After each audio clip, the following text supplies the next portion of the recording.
Hello friends, आप सभी कैसे हैं? आई होप अच्छे होंगे। तो चलो फ्रेंड्स, आज का सेशन स्टार्ट करते हैं। तो चलो देखते हैं आज का पहला प्रश्न क्या कह रहा है। यदि वुमेन को किसी सांकेतिक भाषा में OBNPX लिखा जाए तो चाइल्ड को क्या लिखा जाएगा?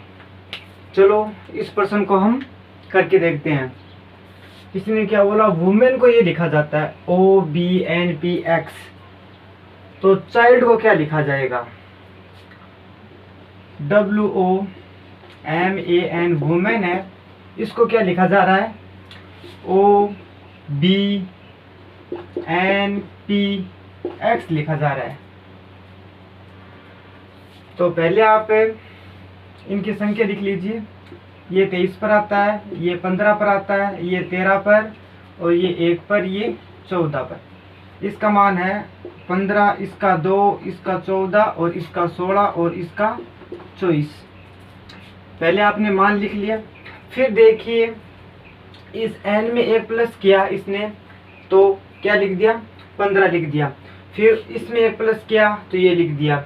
फिर इसमें 1 प्लस किया, ये लिख दिया। और फिर इसमें ये प्लस किया, और फिर इसमें 1 प्लस किया। इस प्रकार से ये कर रहा है। तो चलो हमें चाइल्ड का निकालना है। तो चाइल्ड का देखिए CHILD, चाइल्ड। तो इसका भी हम मान लिख लेते हैं 3, 8, 9, 12 और 4। तो देखिए ये लास्ट से लिख रहा है, तो हमें भी लास्ट से लिखना है, अंतिम से लिखना है हमें भी। तो हम यहाँ पर क्या करेंगे, 5 कर देंगे, और यहाँ पर 13 लिख देंगे, और फिर यहाँ पर 10 लिख देंगे, और फिर यहाँ पर 9 लिख देंगे, और फिर यहाँ पर 4 लिख देंगे। सभी में 1-1 प्लस कर रहा है ये, तो हम भी 1-1 प्लस करेंगे। तो 5 पर क्या आता है? 5 पर आता है E, और 13 पर आता है M, और 10 पर J, और 9 पर क्या आता है? 9 पर आता है I, और 4 पर आपका आता है D। तो ऐसा किसी विकल्प में आपको दिखाई दे रहा है? EMJID विकल्प number C is the correct answer. जिन्होंने C किया उनका बिल्कुल सही था। तो चलो देखते हैं नेक्स्ट प्रश्न। चलो नेक्स्ट प्रश्न देखते हैं। नेक्स्ट प्रश्न क्या कर रहा है, यदि किसी सांकेतिक भाषा में KDJQ को 8142 लिखा जाता है तो उसी सांकेतिक भाषा में PRMT को कैसे लिखा जाएगा? तो इस प्रश्न को करने का तरीका मैं आपको बताता हूँ किस प्रकार से इस प्रश्न को करना है। तो ये लिखा है और इससे ये बनाया है इसने। तो हमें क्या करना है, पहले तो इनका रिलेशन देखना है कि ये कैसे लिखा है।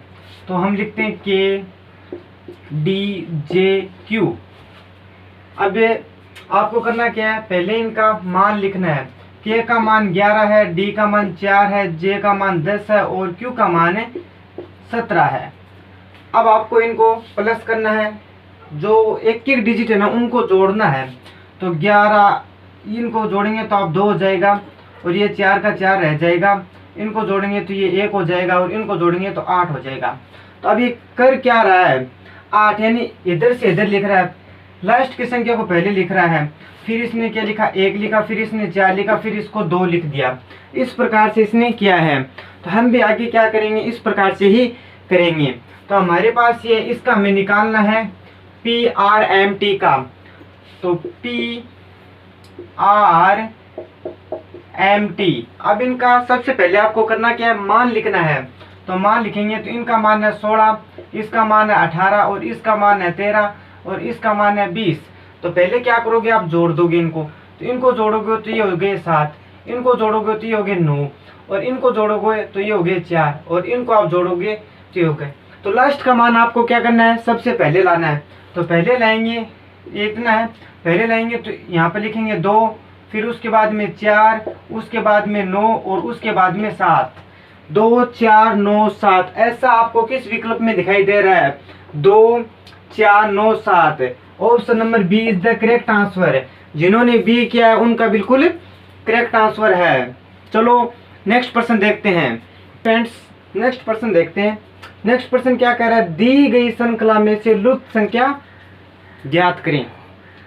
तो आपको लुप्त संख्या ज्ञात करनी है कि किस प्रकार से आप इस लुप्त संख्या को ज्ञात कर सकते हैं। तो चलो देखते हैं। 1 लिखा, 1 का मैं क्यूब कर देता हूँ, तो 1 का क्यूब 1 ही होता है, ठीक है।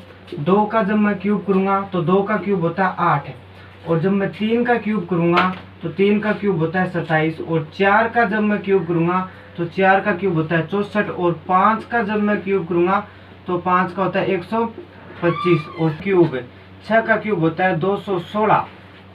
चलो यहाँ तक लिख लिए क्यूब। अब आपको करना क्या है, देखो इनको माइनस करना है, माइनस करोगे तो ये सीरीज निकल के आ जाएगी। उसी प्रकार से आपको करना है।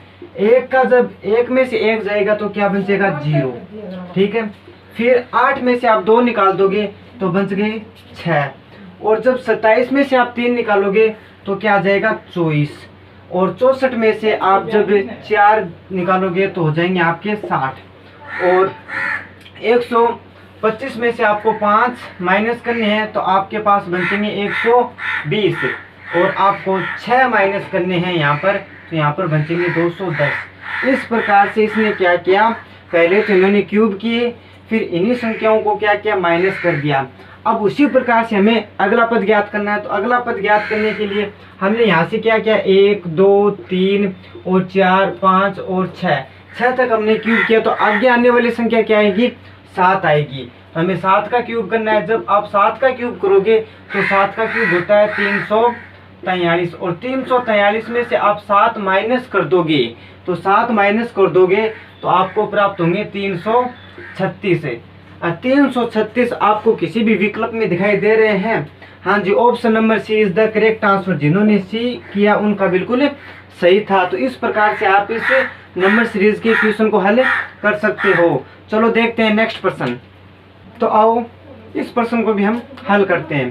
प्रश्न क्या कह रहा है कि दी गई आकृति में लुप्त संख्या ज्ञात करें।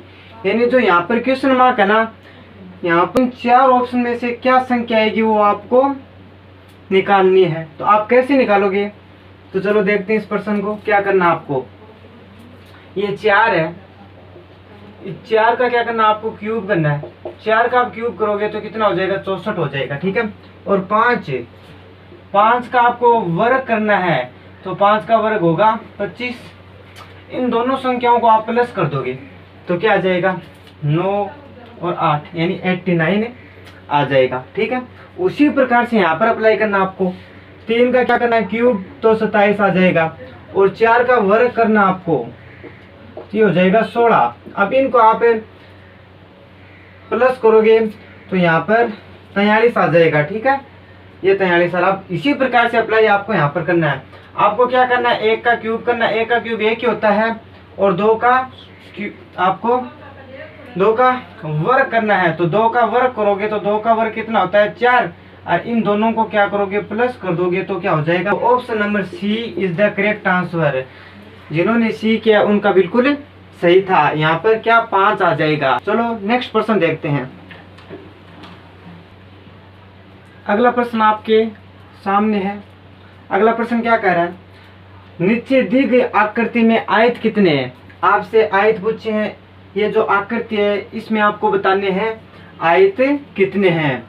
तो आयत ज्ञात करने के लिए आपको क्या करना है, पहले आपको यहाँ से संख्या लिखनी है, 1 2 3 और यहाँ पर 2, ठीक है। क्या करना है, फिर इन दोनों को क्या करना है, प्लस करना है।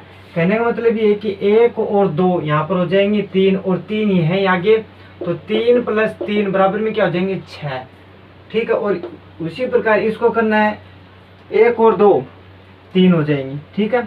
अब इनको आपस में क्या गुणा करना है, तो 6 × 3 क्या हो जाएगा, आपका आंसर आ जाएगा 18।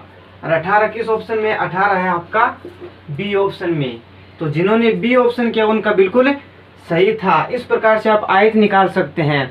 तो ओके फ्रेंड्स, आपको आज का वीडियो कैसा लगा, अच्छा लगा तो लाइक कीजिएगा, और चैनल पर नए हैं तो चैनल को सब्सक्राइब कीजिएगा और चैनल को सपोर्ट भी कीजिएगा।